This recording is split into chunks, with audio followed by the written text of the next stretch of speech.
Hello, everybody, and welcome to this week's Writers Chat. And this is the place where writers like to gather every Tuesday morning, and we talk about all things writing for writers and by writers. And we are excited about the show today. We're excited that we have a lot of our regular crew in the chat, and especially those of you that come back later and watch it on replay. Thank you for taking the time to improve your craft and learn more about writing and share with us. So we're really glad. We've got such a neat community here. So we always say that each week, but we really do enjoy everybody here. My name is Jean Wise. I'm one of your co-hosts, and I'm joined today by my other two trusty companions, Johnny Alexander and Bethany Jett. And I'm going to turn it over to Bethany to introduce today's special guest, our repeat guest, and see what she's going to talk about today. So go ahead, Bethany. Well, we're excited to have Zena Dell Lowe back.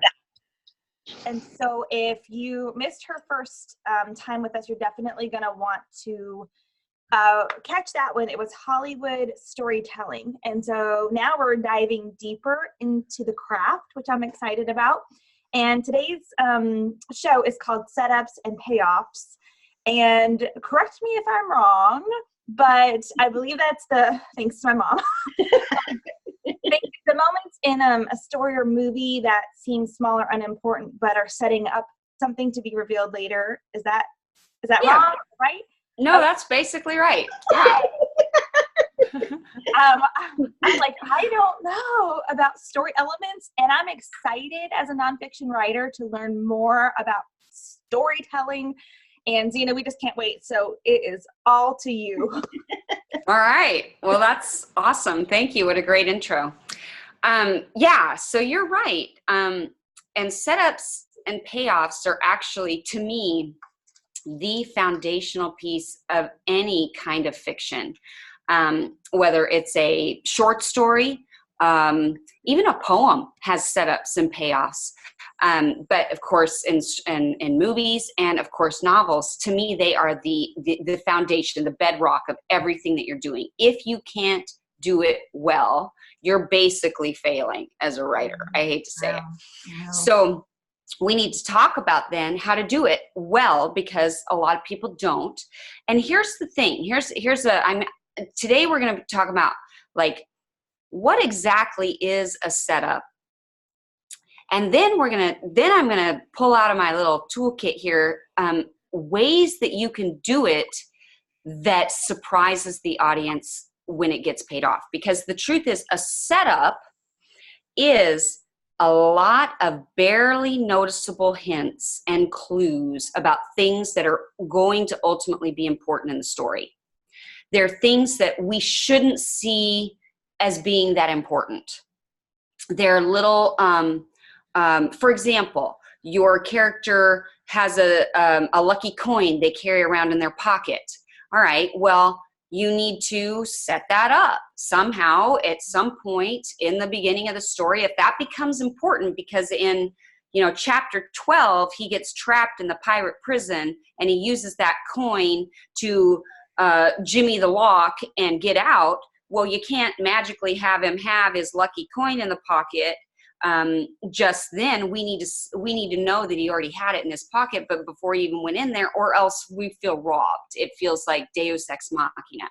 And that's what good setups do, is they prevent it from feeling really convenient and really like God opened up the heavens and did something. That makes the audience feel robbed when that happens in story. So you want to set that up. But how do you do that in a way where the audience then isn't thinking in chapter 12, well, use your lucky coin, dummy. It's in your pocket. We don't want the audience to be thinking about the lucky coin. So how do you do that? Anything that ultimately gets used later in the story to help the character achieve his or her goals is a setup. Anything. That can be their education. That can be their favorite words. It can be their background. It can be their family relationships. It could be a character flaw inside themselves. It could be that they know how to rollerblade. Maybe it's that they're good at gymnastics. Maybe it's that they speak fluent French. you know, and that becomes an important thing in the story at some point. It can be anything. It could even be, you know, they've been abused as a kid, or they've had, you know, they have a this one thing that makes them snap, like in Back to the Future, when anybody calls him chicken. Well, that is his, you know, what do you call it? His Achilles heel. He can't help it. He has to react. And that's part of his ongoing character flaw that keeps getting him in trouble. And that's, you know, something he has to solve throughout the story. But a setup is anything whatsoever that ends up being important later down the road in your story to your character's journey. Something they're going to draw on, something that's going to come into play, something that's going to have a direct impact on your narrative. Okay, so if we have a good understanding then, Bethany, does that make sense about what a setup is then? Yeah, we were just talking about the movie Unconditional, which came out several years ago, and Sure. the $2 bill. And like we were even looking it up later, like because that was something that was so small in the beginning, but then at the end, it was like I'm gonna cry because they brought it back, and it had so much power. And so like I was just thinking they set up the $2 bill in the beginning for super impact at the end. Correct. That's a setup and a payoff, because had they not set it up properly in the beginning, there would be no emotional payoff in the end. We wouldn't have cared. But by then they had endowed it with so much emotional meaning that when it's paid off, it actually touches and impacts the audience. So that's a great example of a setup and payoff. I'm curious as a writer then, is that something we could put in any time, like in the first draft, we can stick them in, or maybe when we go to the second or third draft, we can add them? Or how do you see that? How's the process done? Well, to me, I don't know how you do a story without writing them in as you go. And then what happens is, as you're solving a mythology or whatever it is happening in your world, you realize, oh, I need a setup for that. Yeah, he's got to have something here, and I didn't think about that. So now I have to go back and rewrite that. So I think it's both. It's both. You're writing it as you go when you know these things are important. And then later you can also craft and think back and go, you know what would be cool? Would really be cool if he had a feather collection. I wonder, can I do that? And then you start thinking about how can I weave that in and then have it come to play at this particular time in a way that my audience doesn't see it coming. So how do you do that? So I mean, first of all, I'm going to talk about some setups and payoffs that don't work, because I love to learn from failures. And maybe that's because, I'm always failing myself. So when I say failures, like, it's just like, it's simpatico. And by the way, my dog is now standing on my thing. So I'm like, come here, pup. Sorry, you get a close up of my feet. Okay. Okay, here she is. Here she is, my little lover, right here. Okay. And I don't know if you can hear her grunting. I'm hoping these prevent that. She's like, ah. All right, that's a setup. No, just kidding. All right, so here's a couple of bad setups. Who here has seen the film What Lies Beneath? Anybody saw that? Oh, I haven't A long time ago. It's a long time ago. Okay, good. It's terrible. I don't recommend it. It's More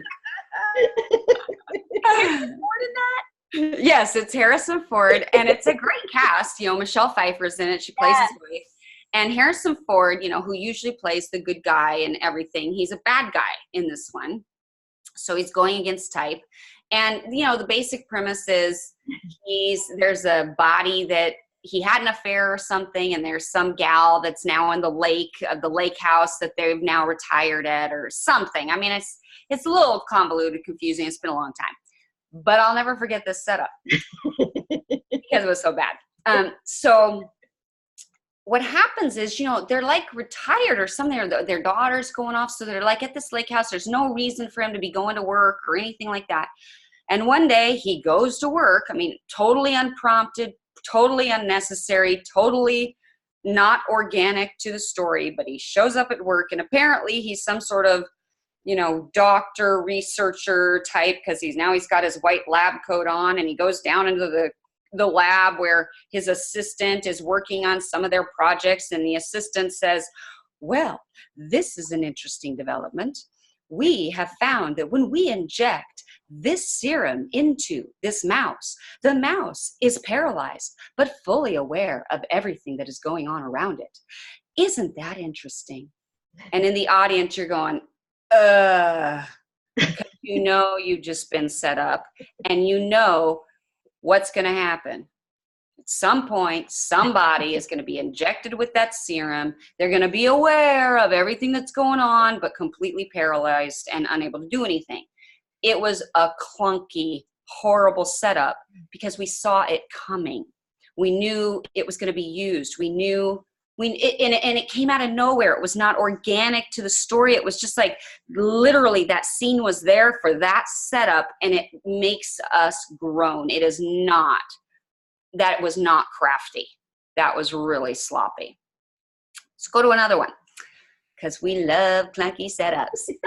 Okay, so if anybody here has ever seen, and by the way, I love all these movies, but this was a really bad setup.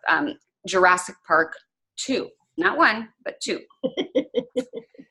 So first of all, Jeff Goldblum basically stole the show in Jurassic Park 1. He was so funny. So in Jurassic Park 2, he's the star. He's the main character that we follow. Well, he's, in Jurassic Park 1, he's like flirting with Ellie the whole time. He's clearly single, that sort of thing. And I guess, technically we can buy that we fast forward a few years and now he's got this kid, this like 10 or 12-year-old kid, which seems a little odd, but okay, we'll buy it. But here's the problem. So this kid, how we introduce this kid, his kid that he magically has, is that this kid comes home from school and is like, man, I didn't make the gymnastics team and I was better than everybody. And man, I just didn't make it. I'm just so upset, blah, blah, blah, blah, blah, right? This upset kid about not making the gymnastics team. Oh, well, that's too bad. I'm sorry to hear that. Next thing you know, this kid has snuck onto the ship in the container to go to Jurassic Park, even though Jeff Goldblum has said he couldn't come. And then the next thing you know, this kid is stuck in a container on Jurassic Park with a couple of velociraptors. And all of a sudden, this kid, whoosh, flip, flip, flip, flip, backflip, backflip, backflip, ring, swing, swing, doing all this gymnastics to get from one side of the container to the other side of the container, gets out of the container, shuts the door. And that's the payoff to the setup of I didn't make the gymnastics team. It is so bad and so painful that, again, I literally groaned out loud because I have no qualms groaning out loud during a movie theater when there's a bad setup. It was terrible. It was terrible. Now, let me take you through a fantastic setup and payoff, and then let's figure out what they did and why it worked and how we can do the same thing. So, if anybody here has ever seen the movie Aliens, the second one. Anyone? Okay, so Alien was fantastic. By the way, probably one of the best films of that genre of all time. It is so wonderfully crafted. But Aliens is also up there. It's critically acclaimed. It's excellent. Of course, it's scary and all those things. So, if you don't like that kind of thing, which I usually don't, but to me, it's more of a thriller than a horror. I loved it. So Aliens, the second one, is about Sigourney Weaver. She has survived. She's the sole survivor of the first Alien film. Everybody else on her crew is killed, and she was the captain of that crew. And so now she has survived. She's made it back to her fellow people, where there's people. And apparently nobody has believed her about her tale of everybody, the aliens and everything. Nobody's believed her. She's kind of, she has PTSD. She's not doing great. She's not in a good place at the start of Aliens. So she's in her little cubby where she lives, and somebody from the company comes to see her. And what's happened is they have colonized, against her instructions, against her warnings, they have colonized this planet where the alien was, and they have now lost contact with all the colonists. So now they're starting to realize, well, you know, something's afoot. It's weird. We've lost contact with all these colonists. So we're going to send in this Marine crew to go and investigate, but also, you know, do a rescue mission to get any of the colonists back. And since she's the only one who's ever seen or had any contact with this alien, they want her to go as a consultant. So, of course, Sigourney Weaver's like, no, I'm not going to do that.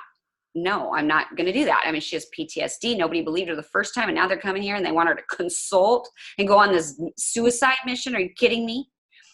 And so he says to her, he says, yeah, you know, but I understand if you don't want to go. I mean, I know that you're working as a loader down in the docks, right? Isn't that right? Hey, no shame in that. I mean, you know, it's a good job, and I know it's all you could get. What if I could get you reinstated as a flight officer? All right, so we've just been set up, because what the guy did is he used the fact that she's a loader at the docks, that little bit of information, but he used it in that moment to achieve a goal. He's bribing her. He's setting us up, but it doesn't feel like a setup because it has a purpose in that scene. It has an emotional payoff in that scene itself. Because he brings up the fact, hey, I know that you're working as a loader down at the docks. Hey, no shame in that. And I know it's all you could get, right? That's like, he's digging on her, he's digging her, right? And then he says, what if I could get you reinstated as a flight officer? So he's using it as a bribe. We don't feel we've been set up because it's already played out a purpose. It's already fulfilled a purpose in that moment. And it didn't feel like that was information that we even needed to hold on to, because it already played its part. Then fast forward to now she's gone on this mission, and there's all these really tough Marines, and they're doing all these pull-ups, and these are the toughest of the tough, and they call her Snow White because she seems so weak and fragile and pristine by comparison. She ain't no tough Marine, right? So she doesn't fit in this crew as they're flying to this mission. So she comes down to the, two of the main characters, the supporting characters, who are in the big warehouse area on the transport going to that planet. And she says, hey, I kind of feel like a third wheel. Is there anything I can do? And they go, I don't know. Is there anything you can do? Which is, of course, a challenge to her. Like, can you do anything, Snow White? Can you? Do you have anything to offer? And Sigourney Weaver says, well, I can work that loader over there. And they look at it and they look back at her and they go ahead. Of course, they don't believe her. They don't believe her. So now she gets into the loader, and this time we take a ton of time. We get to see her put her arms, and a loader is like, this exoskeleton thing that she gets in where she becomes the machine. And it's got, when she reaches out her arm, the machine arm reaches out its arm, and she's able to lift, and she walks like that. So she's in this exoskeleton, moving it around inside of it. And that's what a loader is. And so she picks up a box and lifts it up and moves it and sets it down, and turns around and she says, where do you want it? And of course the guys laugh, and voila, she suddenly fits in. So here's the thing. That was a payoff to the first setup about the loader. But what we don't realize is that there's more to come. And the reason we don't realize it is because they have so satisfyingly paid it off again by having it accomplish an emotional purpose in the scene. In the scene itself, it's not left undoing something. Does that make sense? Like it's It's not left up in this nebulous state where we know, oh, it still has to do something. It's already accomplished a goal. It's served its purpose as far as we're concerned. And in this moment, what it's served is she now fits in. She's used the fact that she's a loader to earn their respect and kind of become one of the team. It's a wonderful moment. So now fast forward to the very end of the film. And at this point, the film Aliens is really a film about motherhood, because this time we're up against the queen bee of the aliens, who's trying to make little babies out of the humans, you know, use the humans as incubators to hatch her own babies. And there's one sole survivor from the colonists, and it's a little girl named Newt. And of course, Sigourney Weaver has taken Newt under her arm. So it's basically a competition of motherhood. Which mother is going to win? Sigourney Weaver, is she going to win by protecting Newt and escaping? Or is the queen going to win and be able to, you know, make little incubators out of all of them? So it's a competition, mother on mother. Well, Sigourney Weaver manages to fry all of her eggs, the queen bee's eggs. She gets Newt, and you know, there's one other surviving human, and then there's the android, and they're all on the transport. They come back to the main ship off the planet. That planet is toast. Everybody else on the Marines, they're dead. Everybody else is dead. It's those 4 of them are still alive, and now they've got to escape. And they get back to the ship, and all of a sudden, she's telling the android guy, you did good. And that's part of her arc. She's learned to trust him, because in the first movie, the android betrayed her. So now she's taken the whole movie for her to trust this android. And she tells him, you did good. And all of a sudden, there's this dripping acid, which is a setup, but we won't go into that. But the queen bee has caught a ride on their transport and now gets off that transport. She's there with them. She stabs the android, rips him in half, throws him to the side. He's still alive because he's an android and he has milk blood. It's great. But then Sigourney Weaver, you know, this queen bee, I mean, she's huge. She's huge. And this queen is zeroing in on Newt, the little 10-year-old little girl. That queen bee wants to kill that little girl.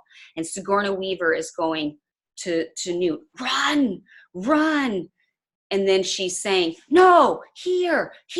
And she's yelling at the alien to get the alien's attention on her while the little girl runs. And as soon as the little girl is safe, Sigourney Weaver takes off running. And that queen bee comes after her, and Sigourney Weaver barely gets behind into the chamber where she closes the big doors. It's coming down, the alien's banging on it, but Sigourney Weaver's safe. The bad thing, though, is Newt is out there in the main chamber, like underneath stuff, like underneath the ground. Now she's crawled under some things, but the queen bee is out there with Newt, and Sigourney Weaver is behind this barrier, but how in the heck is she going to save this little girl? And all we see is she gets an idea and she leaves frame. In the meantime, we go back with the little girl, and now the alien is stalking her. And it's stalking her, and it reaches under, it finds her, and the little girl screams, crawls like a little rat, and the alien brings up another piece of floor to get to her. The little girl crawls, and then finally the alien's reaching for her, and the little girl is just like ongoing screaming, and suddenly the doors open back up. Boom, boom, boom, boom. It's Sigourney Weaver in the loader, and she says, get away from her, you. She's trying not to cuss on Writer's Chat, but she says a bad word. But here's the thing. I was in the movie theater when this happened. I saw it in the movie theater, and the entire theater erupted in applause. The place went nuts. It is one of the best examples of a fabulous payoff that you've ever seen, because we didn't see it coming. We didn't see it coming, and yet it makes complete sense. The only way that she can take on that queen is in that loader. And now she's evenly matched and she can fight the queen. But we didn't think about it because the payoffs had already happened. See, if we hadn't had those payoffs, then we'd be expecting it. But we didn't expect it because it already happened. And now we're not thinking about it, but Sigourney Weaver brings all her resources into play. And it is so satisfying that in a movie theater, the entire audience goes nuts. So that is a perfect example of setup and payoff. Wow. Yeah, right? Yes, wow. It's a wow. Rhonda just made the comment that she's got to rewrite her novel madly. She's rewriting it right now. That is a perfect example. Wow. It is. So here's the thing that makes those setups so perfect, right? We can't see them coming. But how do we not see them coming? When they serve a purpose in the actual scene. If they don't serve a purpose in the scene, then we expect them to come back into play. That is the little teeny tiny clue. That's like such an easy solution that nobody seems to really think about. But now the challenge is, how do I make it come into play? So, I made up before that the kid, maybe some character has their lucky coin. All right. Well, the way that you make it so that we don't think about the lucky coin in chapter 14 is when you bring up the lucky coin now, it serves a purpose in the first scene that you have them use it in. It serves a purpose. It accomplishes some emotional goal that forwards the story somehow. And then we're done with it. We do what everybody does. When you're done with the tool, you don't think to pick it back up. We're done. Are you with me? Mm-hmm. Yeah. So can anybody else think of any examples like that they're thinking from their own work or from things that they've seen where they've seen that done well? I don't have an example, but I wanted to ask a question, and maybe then somebody can come up with an example, give you guys a little bit of time. It's so interesting to me that the first time in Alien that this was brought up, it was just like a throwaway line. Oh, I know you've been doing this, da da da da. And then bringing it up again where it's actually demonstrated. So is there power in thinking of it as almost a two-step process then to get to the big payoff? Okay. Where I'm going with that question? Yeah. I mean, there's always power in the rule of threes. Yeah, so then there'd be like 3 instances. Yeah. Mm-hmm. Yes. But it's also even, a setup doesn't have to have 3. Okay. A setup can just have, by virtue of being a setup, it implies that it's going to pay off later. Mm-hmm. So there's at least going to be one more instant where it's brought up. But in certain huge setups, to have it used twice, like in Aliens, that's why it was so brilliant in Aliens, is that we're not actually used to a 3 payoff. Okay. You know what I'm saying? Mm-hmm. And so it was even more brilliant in Aliens, although I'm sure there's lots of examples where you have that happen, but I can't think of one off the top of my head. But a payoff, typically, it just needs to come into play once. Okay. To be important. And again, it can be anything. It could be the character singing in the shower. It could be that you start the movie out where the character's in the shower, and then later on, when the character's taking a shower, and you've got the killer stalking through the house. Now it adds tension because the character can't hear the killer because she's singing in the shower, but we set up that they were singing in the shower, and now that adds more tension. Do you know what I'm saying? Now, if you wanted, I suppose you could set that up again, like maybe that time she gets away, and so later, we hear the shower, we hear singing, and the killer's back in the house, and then out of nowhere, she's coming behind the killer with a baseball bat, and we find out she's played a tape in the bathroom to lure the killer in there so she can get revenge. That would be a 3-step payoff, which would work perfectly. I make this stuff up at the top of my head, but but it was brilliant. No, I'm just kidding. It's it would work because it absolutely follows that rule of accomplishing a goal in the scene. You know what I'm saying? It accomplishes something. Yeah, Rhonda's commented in the chat. She did two things there. That she thinks that tactic is what makes some writers master storytellers. I mean, it's a very subtle technique that, like you said, the reader or the movie watcher isn't really as sees, or gets, like you said, it completes the one scene, but you don't know it's laying the breadcrumbs for something bigger. And it made me think about my original question about when they put it in. They knew how that movie was going to end. How was she going to fight that master bee, or whatever she was, the bee alien, whatever she was? And they had to come up with something major, so they knew that scene first, and then they went back and planted the seeds, you know. And that's exactly right. But that's true with every novel too. I mean, you look at Harry Potter, the entire series. I mean, you got 7 books. You are setting things up in book 1 that get paid off all throughout. I mean, and some of them don't even pay off until book 7. It's brilliant. That's what makes her world so wonderful, is that 99% of the time we don't know we've been set up for something huge later that's going to pay off. It's the mastery of the craft. That is it. That's what makes it great. Is there also some intuition, though, where maybe we put things in our story not realizing they could be setups, and then as we're going through the revision process, we see things or pick up on things, and it's like, oh wow, I kind of forgot I'd written that. Now that would be a really good absolutely thing. Absolutely. Yeah.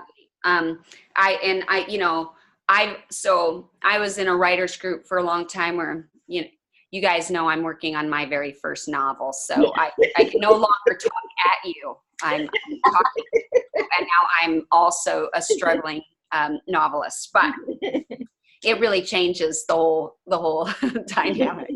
But so what would happen is I would just be writing, and they would read my stuff, and then they would ask questions, be like, oh, this is great because that ties into this, that's going to happen in this. And I'd be like, yeah,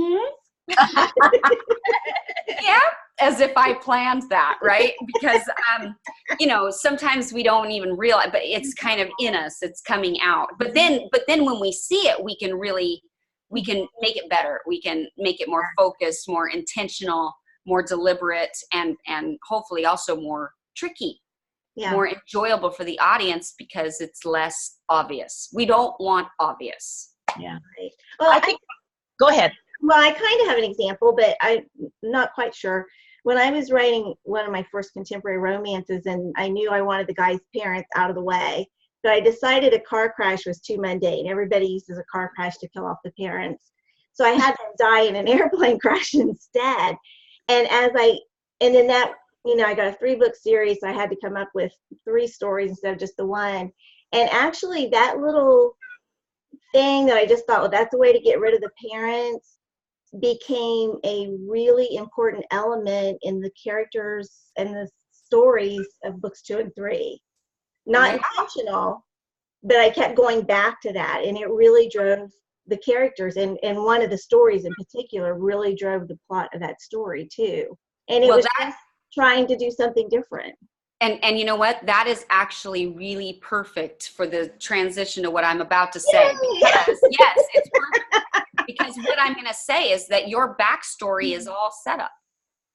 Everybody's backstory is set up. In fact, if there are elements in the character's backstory that don't somehow have importance or somehow influence the narrative in some way, then you should cut those backstory elements, because those are what we call red herrings.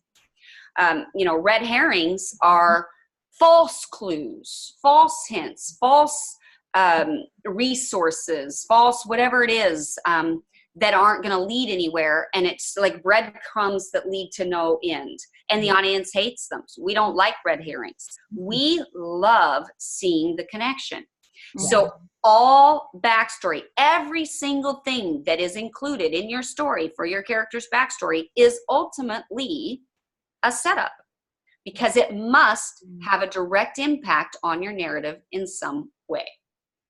So you're absolutely right. Anything that you've even whimsically or, you know, magically just decided that's just an easy fix, somehow that's the thing you need to know. It isn't. It's going to come back into place. Somehow you will now here's the wonderful thing.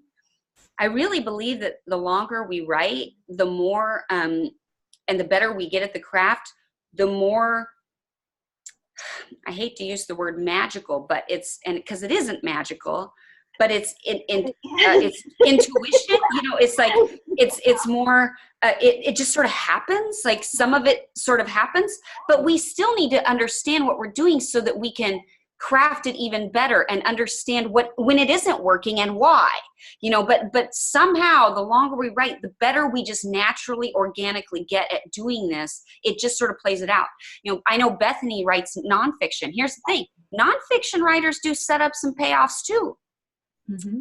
You know, and sometimes the setups and payoffs are even just in the structures. You know, like if you look at certain poetry, for example, when they have repeat lines, and those lines then, as it builds the story of just a poem, those are setups that keep having a payoff. It's also in the form of triplicate, or it's in the form of this, but each time that line is repeated, it's paying off from the original setup, and it's having a deeper emotional impact on the audience or the narrative.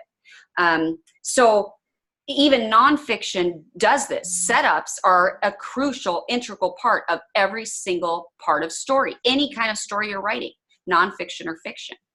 Well, I was just thinking about that, being a nonfiction writer too, that sometimes our illustrations contain some hints that then is expanded more later on in the chapter, in the lesson or the inspiration or the educational point or whatever however you're trying to transform your reader, taking them someplace, you know, but there could be a hint in the sample of the illustration, the story we tell. Yeah, I would even go so far as to say it's not even a hint. I would say the illustration is the setup. Yes. Because now you're going to pay off that setup for the whole rest of whatever it is you're talking about. Yes. You know, you're setting up the emotional point that you want your audience to get, to absorb, to take in, and you're using that little fictional story to make them hungry for it. Right? And so now you're going to pay it off by unpacking it for them and letting them fully take it all in and own it for themselves, and then remember it, because now they have the story to go with it. Yeah, that sounds.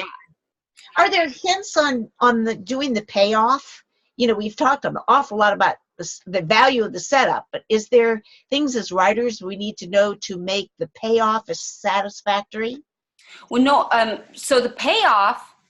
Okay. So the payoff is the delight, right? Mm-hmm. That's the delight. It's the dessert. It's the delicious part that is so satisfying to the audience. When you have an excellent payoff, it just is like,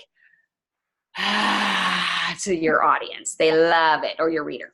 And it can happen in a variety of ways, because the thing is, a good story isn't just waiting to pay everything off at the end.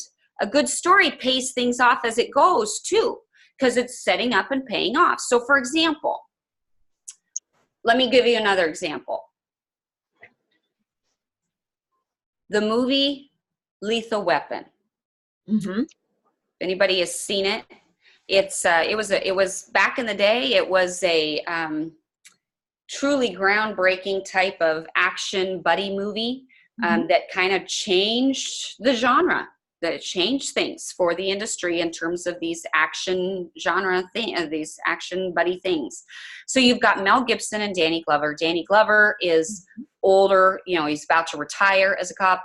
Mel Gibson at the time is super young, but he's suicidal, you know, slight problem with a cop with a gun. And so he's got kind of this death wish. And of course, the title of the film is Lethal Weapon. And that is Mel Gibson's character, but we don't quite understand what that means yet. So here is a beautiful setup / payoff / ultimate payoff that comes into play later in the story and gets paid off for the rest of the story. Okay, so how do we do this? Well, first of all, we need to know, and by the way, this also plays into how you reveal character, right? How do you reveal character? So we're using contrast as a way to set up and pay off and reveal character all at once. Like it has multiple functions, but right now we're talking about setups and payoff. So we need to understand that our characters are good at what they do, but how good are they? So what happens is they're walking to the car. Danny Glover's been partnered with Mel Gibson. He's like, God must hate me. That's what it is. He's upset that he's gotten partnered with this wild card, and Mel Gibson compliments him and says something about, hey, I like your piece. What is that? And so Danny Glover takes it out and shows him, and he says, yeah. And, Mel Gibson's like, he works the weapon. He's like, yeah, a lot of old timers carry this. It's a good weapon. Old timer? Who you call an old timer? I'll show you old. So they go to the range, right? They go to the range. They're going to test out their skills. So Danny Glover, he's standing there at the top of the range. He rolls his neck. He hits a button. The target floats out about halfway back. And, he takes out his weapon. Boom. And, we can see really nice, pretty much bullseye right in the center of this target. And so what do we know about Danny Glover? Setup and payoff. What's the setup? The whole thing about the weapon. The payoff is he's good. He's a good shot. He's a good cop. He might be old, but he's good. He has not lost his edge. Pretty impressive. And Mel Gibson says, yeah, nice job. So Mel Gibson now hits the button, and now the target goes back, back, back, back, back, back, back, back, back, back, back, back, back, back, as far as that target can go, to the point where Danny Glover is like squinting, trying to even see the target because it's so far back. And Mel Gibson goes, boom, boom, boom, boom, boom, boom, boom, boom. And then he hits the button. And by the way, he's kind of humming as it comes back up. And we wait and wait and wait for the target to come up. And then right when the target comes up, it kind of sweeps in front of the screen. And we see that Mel Gibson has made 2 eyes and a smiley face out of the bullseye. And he says, have a nice day. And he walks off. So what do we know? Who's better? Mm-hmm. Right? They're both good. But Mel Gibson is in a class all his own. He is a lethal weapon. And that's a setup, because that's going to continue to play out. He is extraordinary. He's an extraordinary warrior, an extraordinary human being, and an extraordinary shot. He's a great sniper, which is why he could, shoot that far. But he's not just a sniper. He himself is the lethal weapon. And we're going to see that play out through the whole rest of the story. That is a setup and a payoff. And by the way, it's a setup and payoff that happens right there. It accomplishes a goal right there, an emotional goal. Right there, do you think that Danny Glover has a new respect for Mel Gibson? Yes. Absolutely. Absolutely. So it solidifies their relationship. All of a sudden, he's not just the crazy wild card. This guy is good. And he's got respect. He's got Danny Glover's respect. But conversely, does Mel Gibson respect Danny Glover? Mm-hmm. Absolutely. So it deepens their relationship. And so it emotionally pays off. And yet, we're still going to use that going forward. It's important that we know that he's a sniper and all those things. That's going to come into play later. But we don't even think about it, because it had such a beautiful emotional use right then. Right. Especially with the smiley face. I mean, it just kind of made you laugh. It really brought you in. Yeah, exactly. That was totally unexpected. You surprised the audience with that. You thought maybe he might have hit a bullseye, but he did something even more imaginative. That was wonderfully creative. Bethany, you gave an example in the chat that got me interested. You used Eva Marie's example in her flash fiction article, and it made me think about how, as a writer, it's important to watch for this in the stuff that we're reading, because we can start learning as we watch. I don't know if you wanted to make a comment about her article about a flash fiction? I've always wanted to find the magazine that it was in and reread it. It was flash fiction, but it had this element of truth into it, and it was something about losing a child is what the story was about. But then she brings it home with fostering or adopting in her own situation, which I don't even know the actual details of that, but I just remember that it was something she said at the very beginning of the story. She went into the story, and at the end, it only tied back. It made perfect sense, but it tied back to that opening 3 sentences, and it like made me cry. And I thought, this was so powerful. And I've never forgotten how I felt about the story, even though I don't really remember the story itself. But just like the craft of it, as a writer, appreciating that, and then as a reader, appreciating how satisfying it was too. In such a short 700 words, it must have been so small, and yet it was so good. And Eva Marie is a master craftsman in that. You know, like if you read the Joy Luck Club, or not the Joy Luck Club, the Potluck. What's it called? The Potluck Club. Sorry, Eva Marie, I know it. But it's you know, all the characters, all the different stuff that she's weaving in. There are so many setups that have like these subtle little things that end up coming out as the story unfolds. In fact, that's part of the delight of this world, is that we get to see these little threads. It's like she plants the seed and then they get to bloom. And that's what a setup is. It's a seed. It's a seed that gets to come to fruition. So yeah, I imagine, I would love to read what you're talking about with Bethany, because I imagine Eva would do that really, really well. It's kind of in her bones. She can't help it. No, it was a Sigourney magazine, and I think she was the featured author. So if anyone has those or looks back, it's in one of those. Bethany, say the magazine again, and let's give Eva's whole name for those who aren't seeing the chat. Eva Marie Everson. And, it was a Splickety magazine, and it was 4 or 5 years ago probably, but she was the featured author for that magazine. So she's probably on the cover, whichever one it is.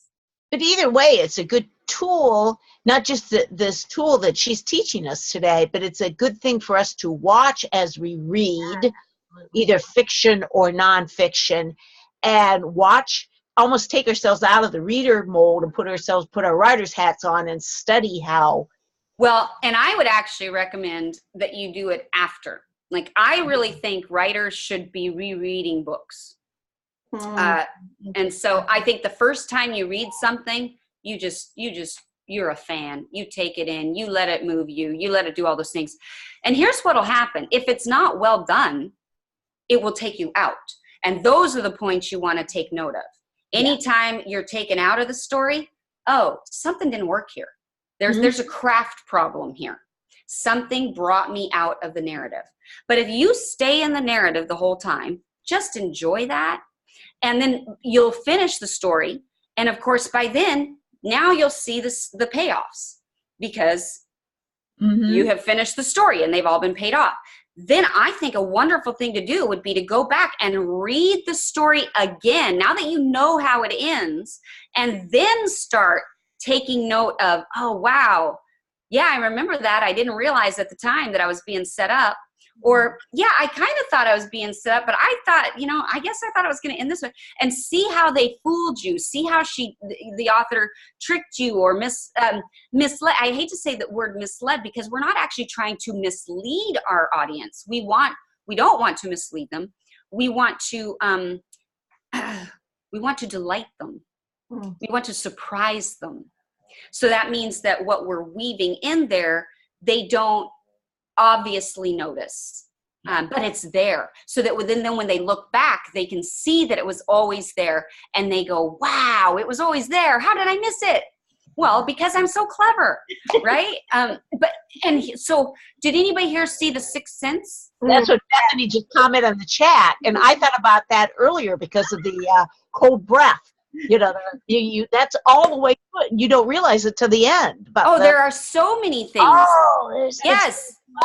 They tell you exactly what's going to happen from the very beginning. They do, but you don't see it. You don't see it. And then even like there's one scene I remember, and I remember being jarred while I was watching it, but then I so quickly forgot about it. It's the scene where he's in his house and he turns around and he takes off his coat, and he's got like this bullet hole in his back. Like he's got not just a bullet hole, like this gaping wound from a shotgun. I'm like, what? What the what? But then the story keeps going and you forget it. I mean, how obvious? That's so obvious now. But at the time, I didn't put 2 and 2 together. And, so anyway, that's a wonderful example of being able to look back and see that everything made sense. It was all set up. He never talked to anybody else for the entire story. You never realize it. You never realize it. You never realize it. It's a delightful payoff. Delightful. Yeah. And you have to go back and watch it. I mean, it's like we have to go back like the next night and watch this movie again because it was all there. How it all worked. Yes, to see how that all happened. Same way with the Secret Window, that Stephen King, Johnny Depp movie that's so scary. I mean, we went to see it again because it's like, how did that happen? Okay, and let's talk about another couple of bad examples because I love bad examples. I like bad examples too. I'm kind of like you. I learned from what not to do. Well, okay, so, M. Night Shyamalan did The Sixth Sense, and I think it's, to date, his best and most brilliant film. He then went on to do The Village. And the thing about The Village, so remember when I said you're not trying to actively deceive your audience? You want to delight them? Yeah. The problem with The Village is that the whole thing was a deception. The whole thing was a false premise. Like these people, they're actually in modern times, not in olden days, but they talk in this weird, like old English way. But there's no justification for that except to deceive and fool and trick your audience. There's no other justification for the way that they talk in that olden day language. And so then it just is really unsatisfying because it was only there to trick me. Does that make sense? Yeah. So a good payoff isn't there to trick me. It's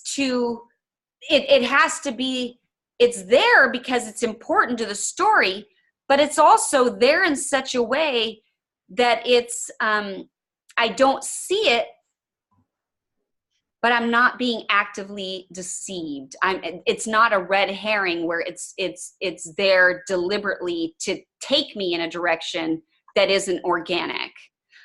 You have to be really careful with that. And M. Night failed in that regard. Yeah. We're talking about some of the TV scenes in the chat. I talked about the dream scene, and after the whole season was a dream scene in Dallas. I quit watching after that. It was just, I said, that's ridiculous, in that way. And Rhonda and Bethany didn't like the ending of Lost, it sounds like. It must have been. Lost. Okay, that is a fantastic example of terrible payoffs. Lost was a brilliant show. And by the way, this just shows you setups are easy. Payoffs are hard. Yeah. Yeah. But Lost is a phenomenal example of awesome setups. We, the fans, were so excited. And they never, ever paid hardly anything off. And what they did try to pay off, they did it in such vague and abstract and nebulous hoity-toity terms that it just was unsatisfying. I don't know a single Lost fan that loved the ending. Not a single one. This is true also for Game of Thrones. I was just thinking that. Yep. Mm-hmm. So in Game of Thrones, we start Game of Thrones. Oh my goodness, it's brilliant. I mean, it's gratuitous.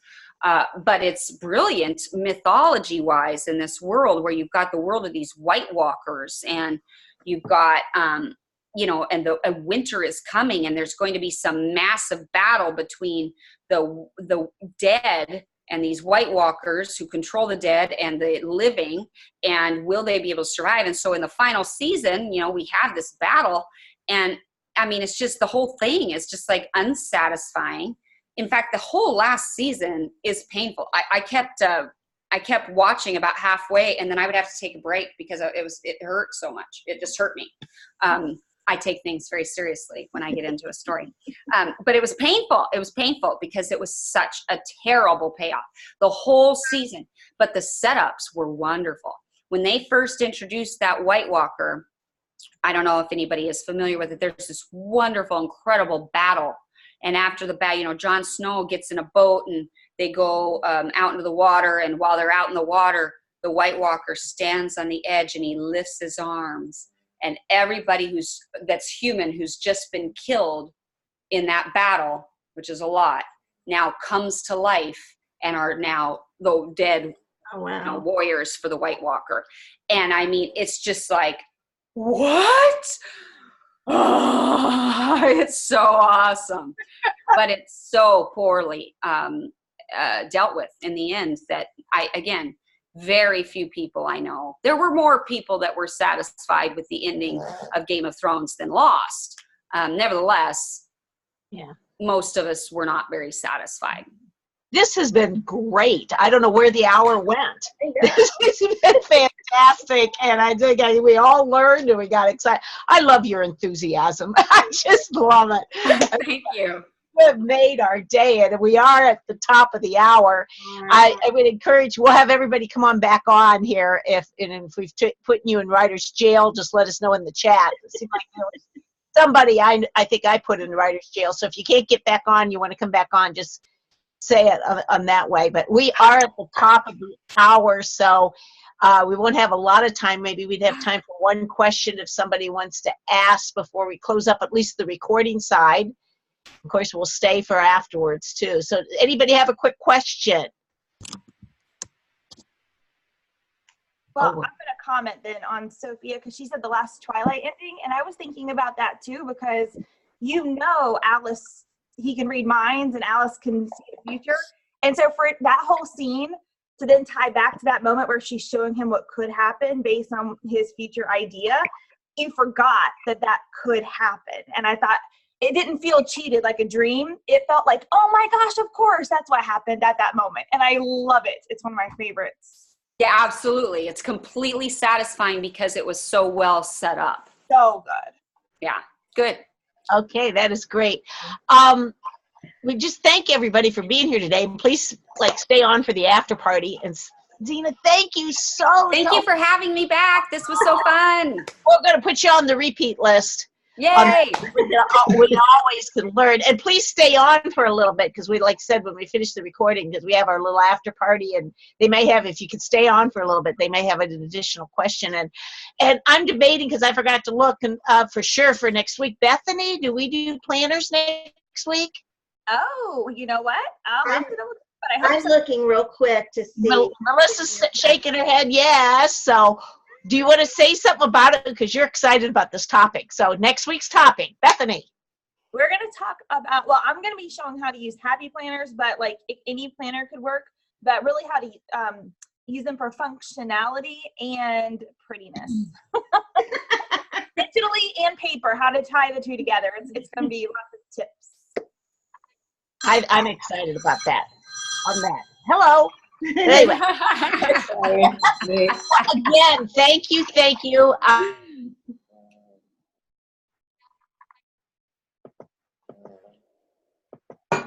And thank you for watching our staying with us as we learned about setups. It's right in the plaza. When you get on West Jefferson. Really love it. Right? Thank you very much. See you now. Bye now. See you next week. Thank you. Bye, everyone.